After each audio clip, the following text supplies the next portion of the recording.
کراچی۔ سندھ حکومت کے ترجمان سکھدیو ہمنانی نے کہا ہے کہ سندھ حکومت اقلیتوں کے حقوق اور فلاح و بہبود کے تحفظ اور فروغ کے لیے پرعزم ہے۔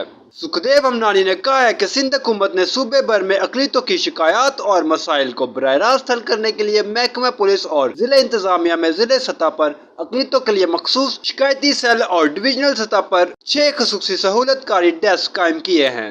انہوں نے مزید کہا کہ سندھ حکومت اقلیتوں کو مالی امداد فراہم کرنے کے لیے خصوصی اقدامات کر رہی ہے اور صرف گزشتہ ایک سال میں 21,000 سے زائد مستحقین کو مختلف ضروریات کے لیے مالی امداد ملی ہے۔ 500 سے زائد خاندانوں کو شادیوں کے لیے امداد فراہم کی گئی ہے۔ کم آمدنی والے خاندانوں کے طلبہ کی مدد کے لیے اقلیتوں کے لیے ایک وقف اسکالرشپ پروگرام شروع کیا گیا ہے۔ 8 اضلاع میں ضلعی سطح پر بین المذاہب ہم آہنگی کمیٹیاں تشکیل دی گئی ہیں، جبکہ صوبے بھر کے 253 حساس مذہبی مقامات پر CCTV کیمرے نصب کیے گئے ہیں، جن میں 1992 مندروں، 42 گرجا گھروں اور 19 گردواروں میں حفاظتی اقدامات میں اضافہ کیا گیا ہے۔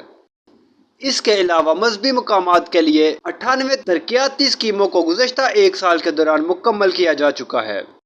معلومات کا قابل اعتماد ذریعہ CRC، جڑے رہیں CRC کے ساتھ۔